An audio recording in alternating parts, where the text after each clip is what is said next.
صبايا، كيفكن؟ شو تكونوا بألف ألف خير. شلنا لكم قد الدنيا. وليا اشتقت لكم كتير مو هيك ليا؟ شو؟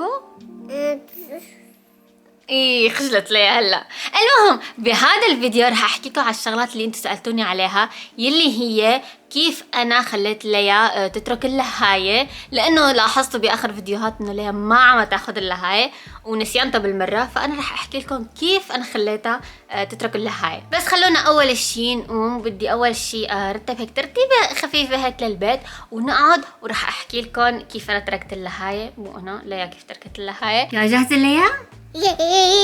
ياي بس لشو انت ما قلتي لشو؟ جاهزة؟ بدك تمسحي الغبرة معي؟ نمسح الطاولة هاي؟ وطاولة التلفزيون؟ يلا امشي، قومي. لا كل ما بتسمع انه انا بدي امسح الغبرة كتير بتتحمس وبتروح بتجيب الخرق وبتجيب هدول اللي بيمسحوا الغبرة. هي اين بدك، هي ولا هي؟ هي بعرف هي، حاطيني هي انتي. يلا انتي امسحي هون، اوكي؟ ولا لك تعي امسحي انتي هون. يلا امسحي. انا حامسح منيح يعني هي خرقة مبلولة.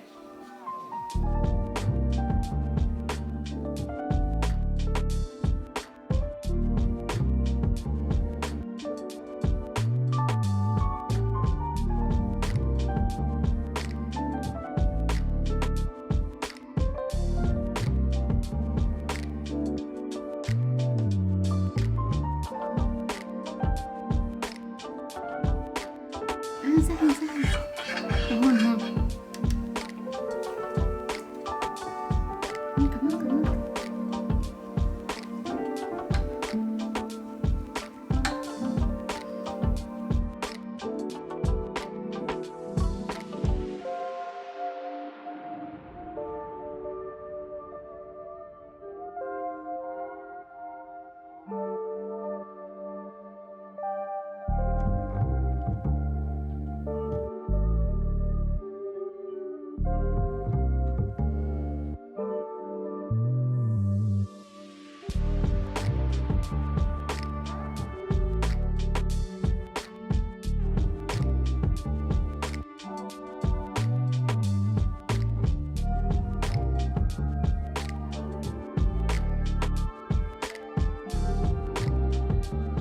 شايفين هاي القطعة الفخار؟ بحسها من أهم القطع عندي بالبيت، لأنه كان عندي وحدة أصلا من شي 4-5 سنين، وكل ما بحس إنه خلاص قدمت شوي برجع بشتري وحدة، لأنه بتقدروا تحطوا فيها شمعة، وفوق بتحطوا زيوت، بتحطوا في منهم شمع إلهم ريحة. فأنا هلأ حطيت مي مع زيت، لأنه بحس إنه إذا بس زيت لحال بيصير كتير ريحة قوية بالبيت، وبنفس الوقت هيك بتعطي شوية رطوبة للبيت، لأنه المي مع الزيت إنه بخر المي فبتطلع الريحة هيك بالبيت. أنا كل تقريبا ساعتين برجع بعبيها شوية مي، لأنه بتتبخر كل المي، ما بقى بضل مي أبدا. وهلا بما إنه خلصنا القعدة هون، خلونا نجهز شوية هيك نقرشات ونقعد ونحكي وندردش مع بعض.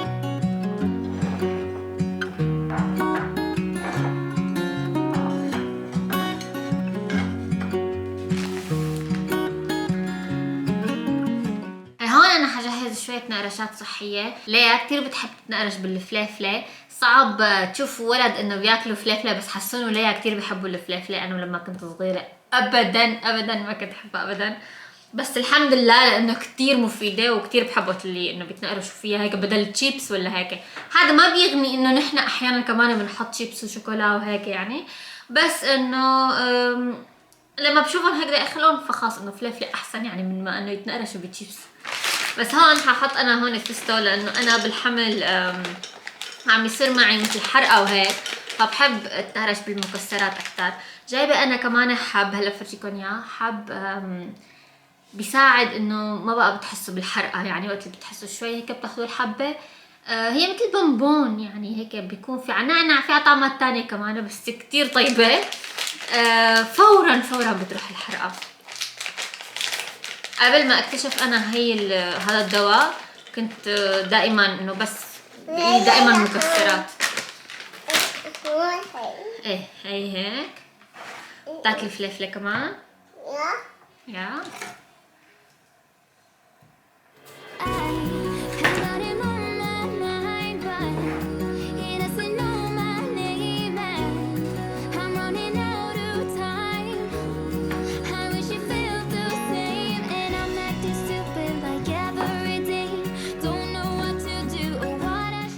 هي شو لونها؟ ريد. برافو ليا. شو هو؟ تو. وحاطه لك كمان هي. شو لونها هي؟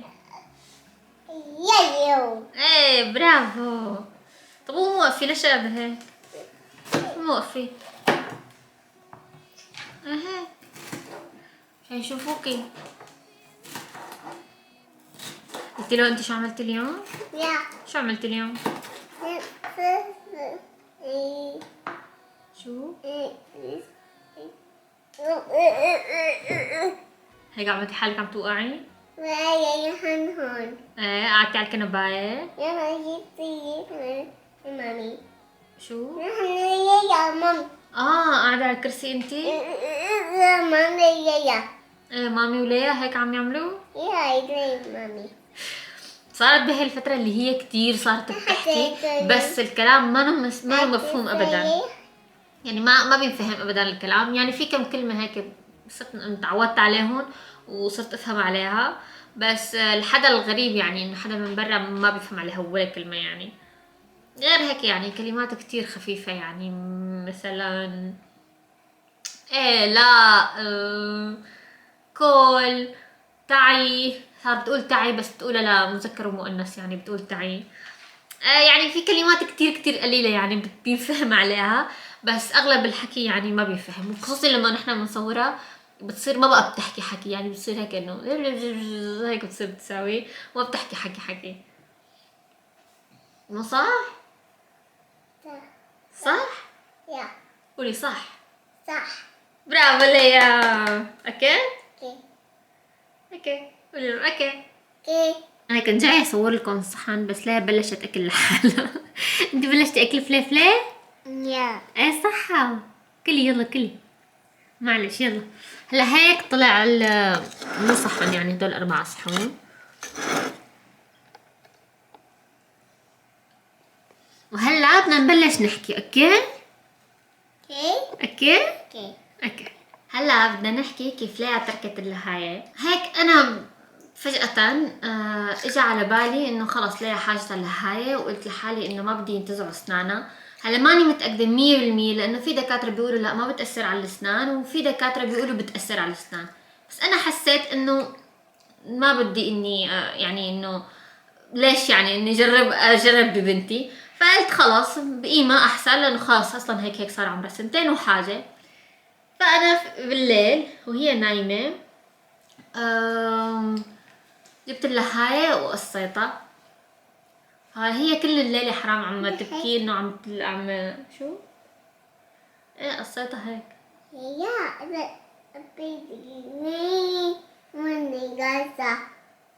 شو؟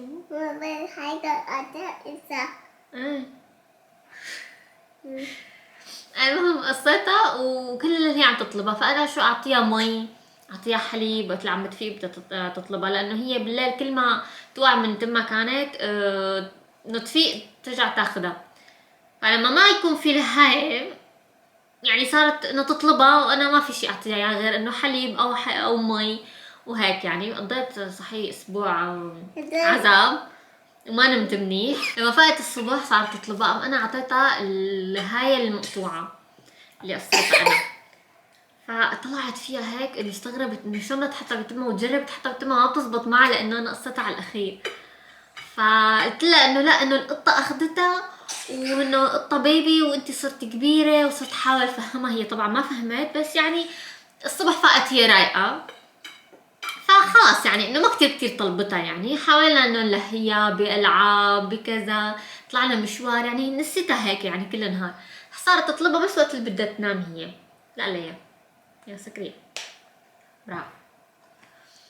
فهيك كل يوم صار نفس الشيء. هلا انا هون ايه هيك حطها. اوكي هلا هي ما عاد شافت اللهاية كاملة من وقت ما هي تركت الهاي، صار لها تقريبا شهر ونص شهرين يعني انه تاركة اللهاية. فانا عندي فضول اذا شافت اللهاية هلا على الكاميرا، هي اول مرة بتشوف اللهاية. هاي البيبي، هي بيبي ني اكو ني ايه عليها ني، عليها حصان لانه اللهاية. ني. هاي اول مرة بشوف ردة فعلها وقت تشوف لهاية، لانه انا خبيتها ابدا يعني. كان عندها 4-5 لهايات.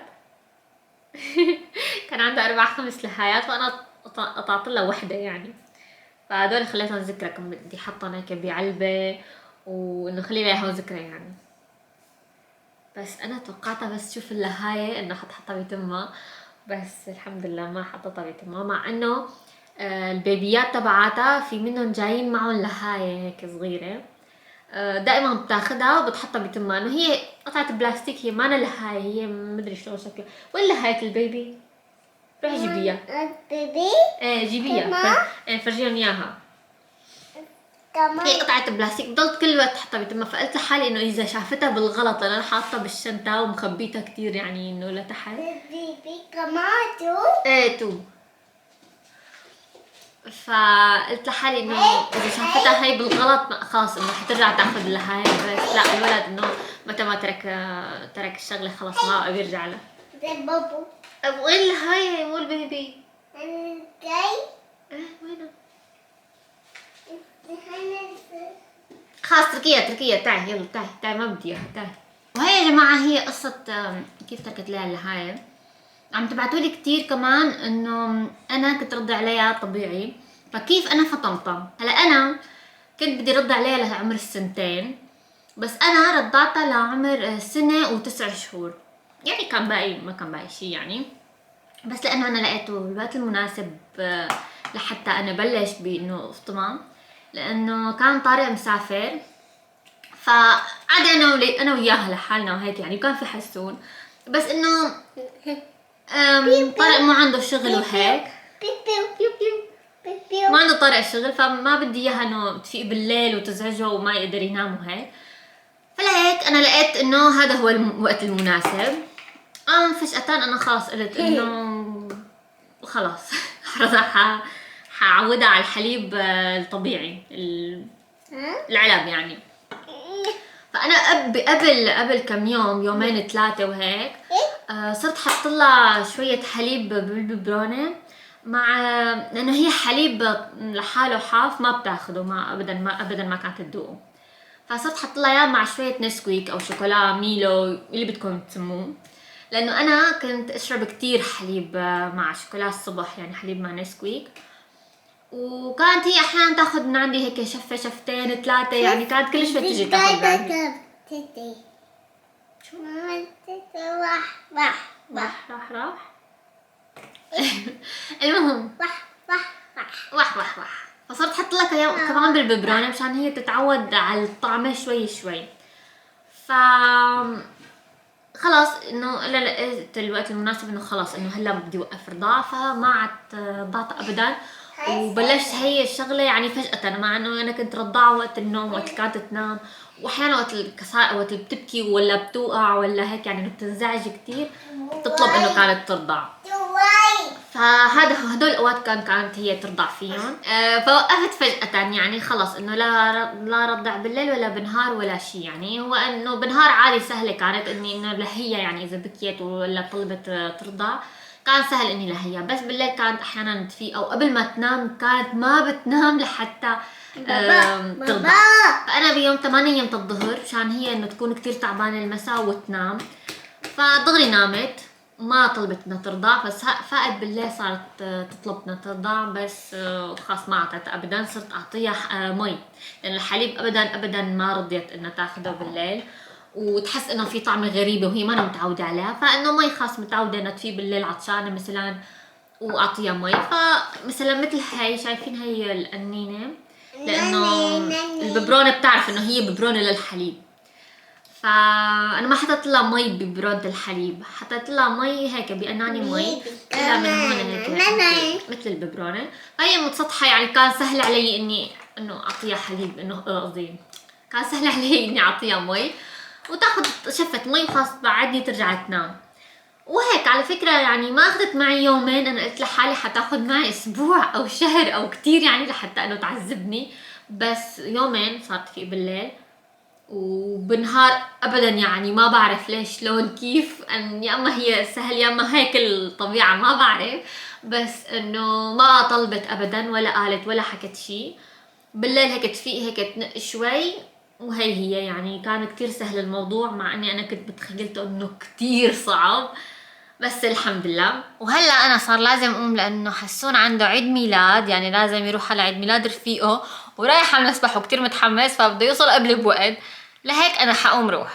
شوفوا بدي اطلع اوصل حسون كله تلج برا، حتى الطريق يعني شايفين انا لما بدي امشي من هون هيك كله تلج. هلا وصلت حسون على عيد ميلاد ورجعت، فنحن اليوم معزومين على الغداء. قلت لحالي هيك ظبطوا شي شوي ظبطت شعراتي.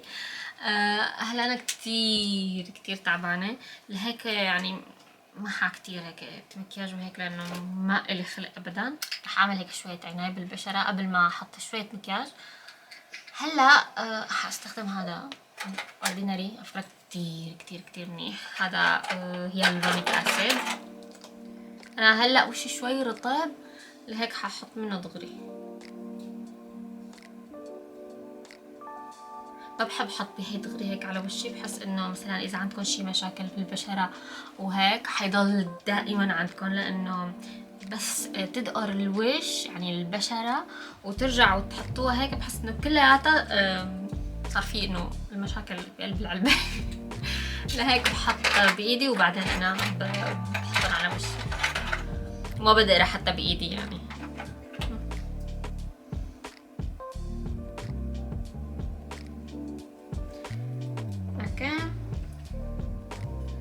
هلا بعد هي هلا شوفوا في عندي هذا الفيتامين سي. زي هون على المكياج كمان بالمكياجات تبعات الالعاب. المهم هلا هون في فيتامين سي، هذا مو كل يوم بحط منه، يعني بحط مثلا هلا هو بيقولوا انه مرتين بالاسبوع، بس انا بحط مره واحده لانه بخاف، لانه مره صرت حط فيتامين سي على وشي كتير نشف وشي، يعني حطيت مرتين بالاسبوع فكتير نشف، فصرت عم حط انه مره واحده بالاسبوع لجرب هلا لشوف اذا حينشف وشي ولا لا. المهم هلا هذا شايفين هلا ما بعرف شو اسمه بالعربي، ما بعرف اذا مبين عليكم. كمان كتير منيح للبشرة.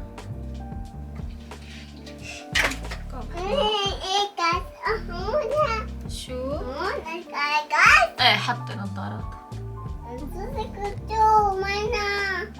شو؟ انت نزعتيهم. انت نزعتيهم. عندنا نظارات هيك لعبة بتكون لهم عدسات، فهي شايلة العدسات وما بعرف وينهم، يعني ضيعتهم. ضيعتيهم. انا ما بعرف وينهم. هلا بخلي وشي ينشف شوي صغيرة وححط مرطب للوش مع SPF مشان هو شو اسمه وقاية للبشرة من الشمس.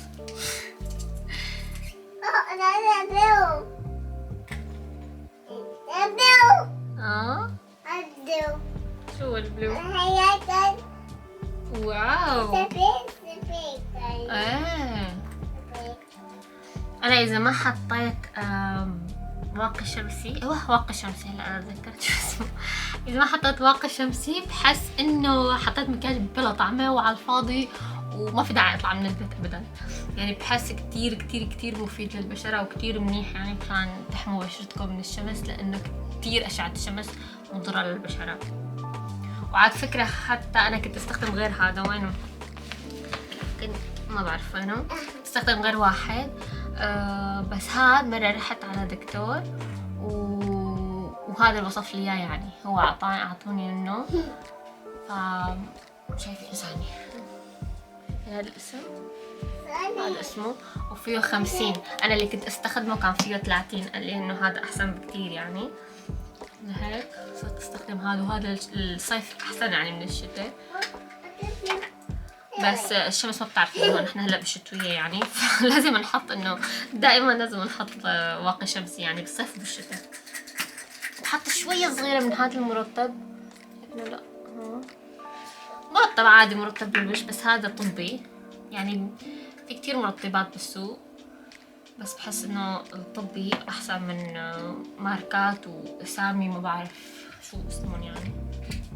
بحط شوية صغيرة لانه هاد هيك بيدبق شوية صغيرة. هو كتير منيح يعني انه يدبق، معناتها انه بينزل المكياج كتير منيح وما بيتحرك ابدا، بس انا بيضايقني ما بعرف ليش، فانا بحط شوية صغيرة من هذا المرطب مشان هيك بحس انه بعد مرطب. هلا حاط فاونديشن. على فكرة يا جماعة انا كنت استخدم فاونديشن من لوريال دائما يعني كلها تخص لعبك تشتري، بس هاي من شي جلام. هذا الفاونديشن صار لي ثانية ارجيكم بس، هذا صار لي يمكن شي سنة عم بستخدمه. على فكرة كتير معجبة فيه، ومع اني ما توقعت انه يكون لهالدرجة منيح، بس يعني حتى الباكجينج يعني بتحسوها يعني انه يعني ديور ولا هيك، عرفتوا يعني كتير حلو الباكجينج، وكتير عاجبني الفاونديشن. يعني بتحسوه مثل البيبي كريم، ما انه فاونديشن تقيل، وما بتحسوا هيك انه حاطين هيك طبقه هالقد سميكه على بشرتكم، انه بتحسوا هيك مثل كريم خفيف إله لون، بس هو فاونديشن يعني.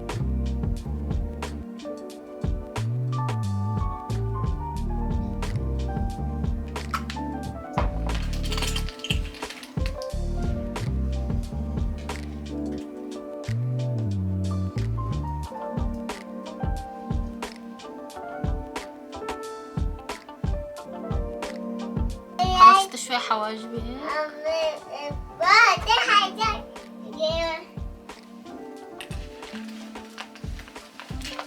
على فكرة حتى مو جاي على بالي حط بلاش ولا هيك، بس راح احط هيك نقطة صغيرة يعني. كمان هذا البلاش من شي جلام، بس شوفوا لي شو عامل فيه هيك كلياته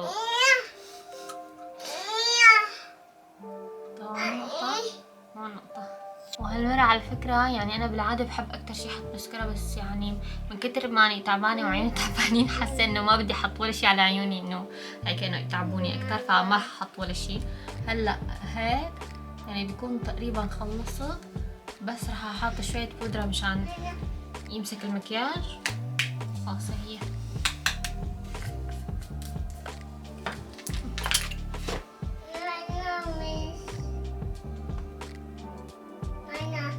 هي شو تبع الوش، ما بعرف وين تبعت لها تبع الوش، وينها. وشعري على فكرة كنت ناوية اني اعمل له هيك شوية رولو وهيك، بس حسيت انه بس هلا حغير اوعيه. هيك عم تقلدني انه رولو هيك عم تعمل. تعي تفرجيهم، تعي شو تفرجيهم شو بتعملي شعرك انتي. واو قولوا لهم بالكومنتات حلوة. قولي لهم اسأليهم حلوة. واو لا انتي شوفي، انتي قولي لهم قولي حلوة. لك لا قولي حلوة. خلص يا اوكي يا جماعه، وهذا كان كل شيء للفيديو اليوم. واذا وصلتوا لهي الفقرات دوستوا على قولنا تحت بهذا الايموجي، وبنحبكم كتير. باي. باي. هاتوا بوسه.